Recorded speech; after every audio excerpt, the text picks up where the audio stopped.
وبركاته. سبحان الله وبحمده عدد خلقه ورضاء نفسه وزنة عرشه ومداد كلماته. سبحان الله وبحمده عدد خلقه ورضاء نفسه وزنة عرشه ومداد كلماته. سبحان الله وبحمده عدد خلقه ورضاء نفسه وزنة عرشه ومداد كلماته. نحمد الله العظيم ونصلي على رسوله الكريم. أما بعد. அன்பான பெரியோர்களே, ஜமாத்தார்களே, அல்லாஹ்வினுடைய அருளால் ஃபஜ்ருடைய தொழுகையை இமாம் ஜமாஅத்தோடு தொழுதுவிட்டு நன்மையான காரியங்கள் குறித்து பேசுவதற்காக கேட்பதற்காக நாம் எல்லாம் அமர்ந்திருக்கிறோம். அல்லாஹ் ஜல்லஷானஹு வ தஆலா நம்முடைய அனைத்து இபாதத்துகளையும் பரிபூர்ணமாக கபூல் செய்வானாக. ஆமீன். எல்லாம் வல்ல அல்லாஹ்வுடைய ரஹ்மத்தும் மேலான மக்ஃபிரத்தும் நம் அனைவர்களின் மீதும் முழுமையாக வந்து சேரட்டுமாக. ஆமீன். சங்கையான பெரியோர்களே, எத்தனையோ தேவைகளை அல்லாஹ் தஆலா மனித சமூகத்திற்கு வைத்திருக்கிறார். தேவையில்லாத மனிதர்கள் உலகத்தில் யாரும் இல்லை. அல்லாஹ் மட்டும்தான் தேவையில்லாதவர். அவனுக்கு மனைவி தேவையில்லை, பெற்றோர்கள் தேவையில்லை, குழந்தைகள் தேவையில்லை, செல்வம் தேவையில்லை, உணவு குடிநீர் இருக்க இடம், உடுத்துவதற்கு ஆடை, எதுவுமே அல்லாஹ்வுக்கு தேவையில்லை. ஆனால் நம்மை அல்லாஹ் தேவை உள்ள மனிதர்களாக படைத்திருக்கிறார். சில பேருக்கு உடம்பில் ஆரோக்கியம் தேவை, சில பேருக்கு வாழ்க்கையில் நிம்மதி தேவை, சில பேருக்கு குழந்தைகள் இல்லாமல் இருப்பார்கள், அவர்களுக்கு குழந்தைகள் தேவை, சில பேருக்கு நல்ல மனைவி தேவை, சில பேருக்கு பெற்றோர்கள் துஆ செய்யக்கூடிய அளவுக்கு இருக்கிற பெற்றோர்கள் தேவை, சில பேருக்கு தனக்காக துஆ செய்யக்கூடிய பிள்ளைகள் தேவை, சில பேருக்கு செல்வங்கள் தேவை, சில பேருக்கு வியாபாரத்தில் அதிகமான லாபங்கள் தேவை, சில பேருக்கு அடுத்த மனிதர்கள் தேவை.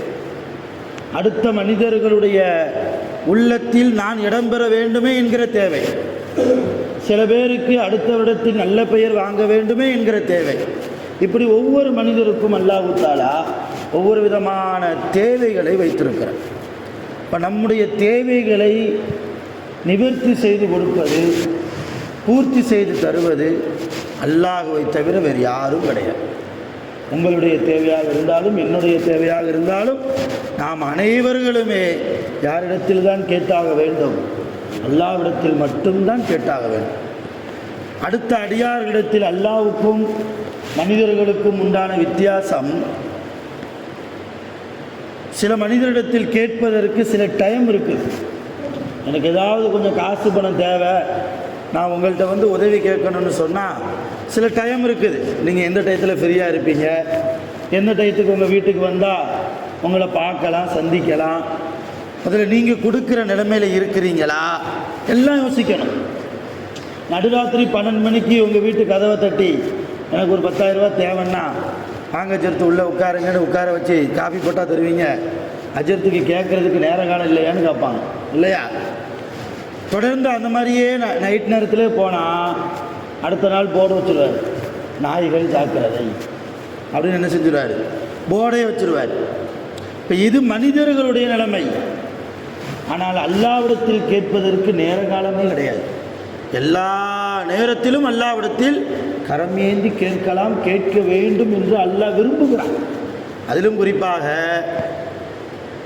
இரவு நேரத்தில், தஹஜ்ஜத்துடைய நேரத்தில் ஊரெல்லாம் உறங்கி கொண்டிருக்கிற போது என் ரப்பை நினைத்து நான் எழுந்து 2 ரக்காத்து தொழுது அவனிடத்தில் கண்ணீர் வடித்து என் தேவைகளை அல்லாஹ்விடத்தில் கேட்கிற போது அல்லாஹ் பெருமைப்படுகிறான். என்னுடைய அடியானை பாருங்கள், மலக்குகளிடத்தில் பெருமையாக பேசுகிறான். எல்லோரும் தூங்குகிறார்கள், எல்லோரும் என் நினைப்பு இல்லாமல் என் ஞாபகம் இல்லாமல் உறங்கிக் கொண்டிருக்கிற போது இதோ என்னுடைய அடியான் இந்த ஊரிலே, இந்த இடத்திலே, அவனுடைய வீட்டிலே அவனும் அவனுடைய மனைவியையும் எழுப்பி தன் குழந்தைகளையும் எழுப்பி தஹஜ்ஜத்தை தொழுது என்னிடத்தில் குடும்பத்தோடு கண்ணீர் வடிக்கிறார்கள். உடைய தேவையை நான் நிறைவேற்றாமல் இருப்பதற்கு நான் வெட்கப்படுகிறேன் என்கிறான் அல்லாஹ். நான் வெட்கப்படுகிறேன். இப்போ அல்லாஹ்வை வெட்கப்பட வைக்கணும்.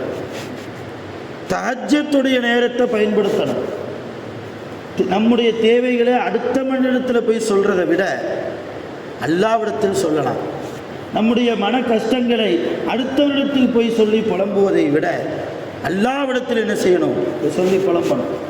அடுத்தவர்கிட்ட போய் நம்ம சொன்னோம்னா, அடுத்த மனிதர்கிட்ட போய் சொன்னோம்னா, நம்ம சொல்லும் போது சரிங்க விடுங்க எல்லாம் சரியாயிரும் எதுவும் நினைக்காதீங்க ஆறுதலாக சொல்லுவாங்க. ஆனால் நம்ம போனதற்கு பின்னால் நம்முடைய காரியங்களை அடுத்தவர்கிட்ட போய் பேசுவாங்க. இந்த போகிறாரு, இவர் வீட்டில் எப்படி நடக்குது தெரியுமா, இவரே ரொம்ப கஷ்டத்தில் இருக்கிறாரு தெரியுமா, இவர் அப்படி நடந்திருந்தா இப்படி நடந்திருந்தா இவருக்கு இந்த நிலைமையா என்றெல்லாம் நம்முடைய காரியங்களை குறித்து 3வது மனிதரிடத்தில் புறம் பேசக்கூடிய அளவுக்கு தான் இன்றைக்கு நானும் நீங்களும் எல்லோரும் ஒன்றுதான் மனிதர்கள். நாம் அப்படித்தான், அதை மாற்ற முடியாது. ஆனால் அல்லாஹ்விடத்தில் சொல்கிற போது அல்லாஹ் அடுத்தவனிடத்தில் சொல்லி புலம்புவதில்லை, சந்தோஷப்படுகிறார்.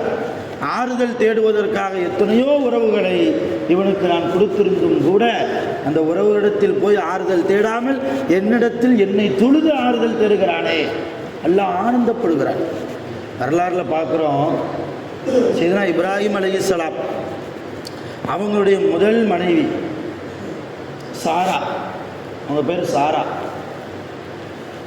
சாரா அம்மாவுக்கும் இப்ராஹிம் அலைஹிஸ்ஸலாம் அவங்களுக்கும் சேர்ந்து பிறந்த குழந்தை பேர் தான் இஸ்ஹாக் அலைஹிஸ்ஸலாம்.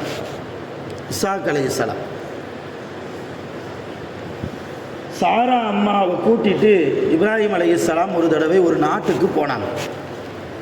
அந்த நாட்டினுடைய மன்னனின் கேடுகட்ட ஒரு பழக்கம் என்னன்னா, அந்த நாட்டுக்குள்ளே யாராவது பெண்கள் வந்தால் அந்த பெண் இன்னொரு மனிதனுக்கு மனைவியாக இருந்தால் அந்த மனைவியை தான் அபகரித்து கொள்வான், விபச்சாரம் செய்வதற்கு அழைப்பான், தன்னுடைய இச்சையை காமத்தை போக்கிக் கொள்வதற்கு அழைச்சிக்கிடுவான்.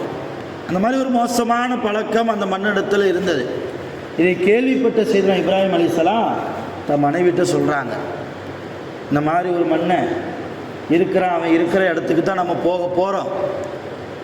ஒரு கால் நம்மை அவன் பிடித்து விட்டால் உன்னை என் மனைவி என்று நான் அவனிடத்தில் சொன்னால் அவன் செஞ்சிருவான், உன்னை அபகரித்து கொள்வான், உன் கற்பை சூறையாடி விடுவான். அதனால் நான் என்ன சொல்ல போகிறேன்னா, உன்னை என் தங்கச்சி என்பதாக சொல்வேன், என் உடன் பிறந்த சகோதரி அப்படின்னு சொல்லுவேன், நீயும் சரின்னு சொல்லு. இப்ராஹிம் அலைஹிஸ்ஸலாம் வாழ்க்கையில் சில நேரங்களில் பொய் பேசினாங்க. அதில் இதுவும் ஒரு பொய், மனைவியை சகோதரின்னு சொன்னது. அதே மாதிரி அந்த நாட்டுக்குள்ளே போகிறாங்க, மன்னர் பிடிக்கிறான், இது யாருன்னு கேட்குறான். இப்ராஹிம் அலைஹிஸ்ஸலாம் என் சகோதரின்ட்டாங்க. சகோதரின்னு சொன்னால் அந்த மன்னன் எதுவும் செய்ய மாட்டான், அந்த பெண்ணை விட்டுருவான். ஆனால் மனைவின்னு சொன்னால் மட்டும்தான் என்ன செய்வான், தன்னுடைய இச்சையை போக்கிக் கொள்வதற்கு அழைச்சி கொள்வான். இப்ராஹிம் அலைஹிஸ்ஸலாம் சகோதரின்னு சொன்னதற்கு பின்னாலும் கூட சாரா அம்மாவினுடைய அழகை பார்த்து அந்த மன்னனுக்கு பொறுக்கலை. சகோதரியாக இருந்தாலும் பரவாயில்ல வான்னு சொல்லி இழுத்துட்டு போயிட்டான். இப்ராஹிம் அலைஹிஸ்ஸலாம் எவ்வளோ கெஞ்சி பார்த்தாங்க, என் மனைவி இல்லை, நீ மனைவியைத்தானே அழைச்சி கொள்வ, மனைவியைத்தானே நீ உன்னுடைய காமத்தை போக்கிக் கொள்வதற்காக அவளை அழைத்து கொள்வாய், இது என் சகோதரி, என் மனைவி இல்லை. எவ்வளோ கெஞ்சி பார்த்தாங்க, கேட்கவே இல்லை. அந்த மன்னன் அரண்மனைக்கு வெளியே இப்ராஹிம் அலைஹிஸ்ஸலாம் அவர்களை நிப்பாட்டி வச்சுட்டு சாரா அம்மாவை இழுத்துட்டு போனான். அரண்மனைக்குள்ளே ரூமுக்கு அழைச்சிட்டு போகிறான். இப்போ இப்ராஹிம் அலைஹிஸ்ஸலாம் அவங்கள பார்த்து சாரா அம்மா சொன்னாங்களாம், கவலைப்படாதீங்க, நம்ம இருக்கிறான், அல்லாஹ் இருக்கிறான், தொழுது துவா செய்யுங்கள். ஒரு பெண்ணுடைய வாயிலிருந்து வந்த வார்த்தை. எவ்வளவு ஈமான் இருந்தா, எவ்வளவு அல்லாஹ்வின் மீது நம்பிக்கை இருந்தா, அல்லாஹ்வோடு ஒரு தொடர்பு எந்த அளவு நெருக்கமாக இருந்தா அந்த நேரத்தில் அல்லாஹ்வுடைய சிந்தனை வரும். யோசிக்கணுமா இல்லையா? இப்ராஹிம் அலைஹிஸ்ஸலாத்துக்கு சொல்றாங்க, கவலைப்படாதீங்க, அல்லாஹ் இருக்கிறான், அவனிடத்தில் தொழுது துஆ செய்யுங்கள். நேராக இந்த மண்ணை அழைச்சிட்டு போகிறான். ரூமுக்குள்ளே போனோன்னே சாரா அம்மா கேட்டாங்க, உன் ஆசைக்கு இணங்கி நான் வர்றேன், உன் ஆசைக்கு கட்டுப்பட்டு நான் வர்றேன், ஆனால் எனக்கு கொஞ்ச நேரம் அவகாசம் கொடு, கொஞ்ச நேரம் அவகாசம் கொடு. என்ன செய்ய போகிறேன்னு கேட்டான். ஒரு 2 ரக்காத்து தொழுதுக்கிறேன். நான் ஒரு 2 ரக்காத்து தொழுது அல்லாஹ்விடத்தில் நான் பிரார்த்தனை செய்ய வேண்டும், அதற்கு மட்டும் அனுமதி கொடு. அந்த மண்ணை தொழுகையில் என்ன ஆகிற போகுது, ஒன்றும் ஆக போகிறது இல்லையே அப்படின்னு சொல்லி அனுமதியும் கொடுத்தான். சாரா அம்மா தொழுதாங்க. ரொம்ப நேரம்லாம் தொழலை, ஒரு 5 நிமிஷத்துக்கு குறைவாகத்தான் தொழுதாங்க. 2 ரக்காத் தொழுது அல்லாஹ்விடத்தில் சில வார்த்தைகள் தான் பேசினாங்க. அல்லாஹ், நான் உன்னுடைய அடிமை, உன்னுடைய உண்மையான அடிமை, உனக்கு விசுவாசம் கொண்ட அடிமை, உன்னை மட்டுமே வணங்கக்கூடிய அடிமை பெண்ணாக நான் இருக்கிறேன், உன்னுடைய நபியினுடைய மனைவியாக நான் இருக்கிறேன், என் கற்புக்கு நீதான் பொறுப்புதாரி. அல்லாஹ்ட்ட பேசினாங்க, என் கற்புக்கு நீதான் பொறுப்புதாரி, என் கற்பை என் கணவனை தவிர வேறு யாரும் அனுபவிக்கக்கூடாது, என் உடல் என் கணவனுக்கு மட்டும்தான் ஹலாலாக்கப்பட்டது, வேறு யாரும் என் பக்கத்தில் வராத அளவிற்கு நீ பாதுகாத்து கொள்றப்பேன்னு சொல்லி கண்ணீர் வடித்து கொஞ்சம் நேரம் துவா செஞ்சாங்க. அடுத்து எந்திரிச்சாங்க. அந்த மண்ணை பக்கத்திலேயே வர முடியல. வரலாறுல வருது, சாரா அம்மாவுடைய கையை அந்த மன்னன் பிடித்தா ஏதோ கரண்டு கம்பியில் கையை பிடிச்ச மாதிரி இருந்ததாம். அந்த அளவு அவனால் பிடிக்கவே முடியலை, பக்கத்திலேயே நெருங்க முடியலை. 2-3 தடவை முயற்சி பண்ணான் பக்கத்தில் போவதற்கு. சாரா அம்மா தடுக்கவே இல்லை, ஆனால் அவனால் பக்கத்தில் வர முடியலை. காரணம் அல்லாஹ்வுடைய உதவி. அல்லாஹ் நான் நடக்குமா இல்லையா? அல்லாஹ்வுடைய உதவி, நேரடியாக அல்லாஹ்வுடைய உதவியை கண்கூடாக பார்த்தார்கள் சையதுனா இப்ராஹிம் அலைஹிஸ்ஸலாம் அவர்களுடைய அருமை மனைவியார் சாரா அம்மா. இப்ராஹிம் நபி சும்மா இல்லை, வெளியே தெருவில் உட்கார்ந்து துவா செய்கிறாங்க, யா அல்லாஹ், என் மனைவி அந்த மண்ணை கொடூரமான இந்த மன்னனை விட்டு காப்பாற்று, அந்த மன்னனுக்கு ஹிதாயத்தை கொடு, நேரான பாதையை காட்டு, துவா செஞ்சாங்க. என்ன விளைவு தெரியுமா? அந்த மண்ணை திரும்பிட்டான். இது சாதாரணமான பொம்பளை இல்லை, உண்மையிலேயே உனக்கும் அல்லாவுக்கும் நிறைய நெருங்கிய தொடர்பு இருக்கிறது, உனக்கும் இறைவனுக்கும் நெருங்கிய தொடர்பு இருக்கிறது, உன் விஷயத்தில் நான் இப்படி நடந்து கொண்டதற்கு என்னை மன்னித்து விடு என்று சொல்லி உனக்கு நான் ஒரு அன்பளிப்பு கொடுக்கிறேன்னு ஒரு அன்பளிப்பு கொடுத்தான் அந்த மன்னன். என்ன அன்பளிப்பு? ஒரு அடிமை பெண்ணை கொடுத்தான். அந்த காலத்தில் அடிமைகள் நிறைந்த காலம் தானே. ஒரு அடிமை பெண்ணை அன்பளிப்பாக தன்னிடத்தில் இருந்த பெண்ணை கொடுத்தான். அந்த அடிமை பெண்ணும் அந்த மன்னனை விட்டும் பாதுகாக்கப்பட்ட பெண். ஒரு அடிமை பெண்ணையும் அந்த மன்னன் சும்மா விட்டதில்லை, தன்னுடைய காமத்திற்கு உள்ளாக்கி கொள்வான் எல்லா பெண்களையும். ஆனால் அந்த அடிமை பெண்ணை மட்டும் தொட்டது கூட இல்லை அந்த மன்னன். அப்படிப்பட்ட அடிமை பெண்ணை அந்த அம்மாவுக்கு, சாரா அம்மாவுக்கு அன்பளிப்பாக கொடுத்தான். அந்த அடிமை பெண், தனக்கு அன்பளிப்பாக கொடுக்கப்பட்ட அடிமை பெண்ணை சாரா அம்மா இப்ராஹிம் அலைஹிஸ்ஸலாம் அவர்களுக்கு கொடுத்தார்கள். இந்த பெண்ணை நீங்கள் வச்சுக்கோங்க. பிற்காலத்தில் சையதுனா இப்ராஹிம் அலைஹிஸ்ஸலாம் அந்த அடிமை பெண்ணை திருமணமும் முடித்தார்கள். சுதந்திரம் விட்டு, நீ இனிமேல் அடிமை பெண் இல்லை அப்படின்னு சொல்லி நீ சுதந்திரமான பெண்ணாக மாறிவிடுன்னு சொல்லி சுதந்திரம் செய்து அந்த அம்மாவுக்கு கொடுக்க வேண்டிய மகர் தொகையை கொடுத்து திருமணம் முடித்தாங்க. அந்த அம்மா பேர் தான் ஹாஜரா அம்மா. ஹாஜரா அம்மாவுக்கும் இப்ராஹிம் அலைஹிஸ்ஸலாம் அவர்களுக்கும் பிறந்த குழந்தை சையதுனா இஸ்மாயில் அலைஹிஸ்ஸலாம். எதுக்கு சொல்கிறேன்னா, ஒரு சாதாரணமான பெண் அல்லாஹ்விடத்தில் இருந்த அந்த தொடர்பு, 2 சொட்டு கண்ணீர் துளி விட்டதற்கு அல்லாஹ் எந்த அளவு உதவி செய்யலாம். ஏன் நமக்கு செய்ய மாட்டானா? சாரா அம்மாவுடைய இறைவன் தான் நம்முடைய இறைவனும், இப்ராஹிம் அலைஹிஸ்ஸலாம் அவர்களுடைய ரப்பு தான் நம்முடைய ரப்பும் இல்லையா? அன்றைக்கு வேறு ரப்பு, இன்னைக்கு வேறு கடவுள் என்பது அல்ல. எல்லா காலத்திற்கும் ஒரே கடவுள், ஒரே இறைவன் அல்லாஹ் ஜல்ல ஷானஹு வ தஆலா, அவன் மட்டும்தான். நம்முடைய தேவைகளை அவனிடத்தில் உளப்பூர்வமாக அவனை தக்குவா செய்து உண்மையான முறையில் ஈமான் கொண்டு அடுத்தவரிடத்தில் போவதற்கு முன்னாலேயே அல்லாவிடத்தில் நாம் வந்து விட்டால் அல்லாஹ் நம்முடைய காரியங்களை எல்லாம் லேசாக்குவோம். இன்னைக்கு என்ன பலகீனம், எல்லார்கிட்டையும் போயிட்டு கடைசியாக அல்லாட்ட வர்றோம் இல்லையா? எல்லார்ட்டையும் போய் நல்லா சுற்றி அடிச்சுட்டு கடைசியாக வேறு வழி இல்லை, அல்லாஹ் நீ தான் உதவி செய்யணும்னு வர்றோம். முதல் இடம் அல்லாவுக்கு தான் நம்ம கொடுப்போம்.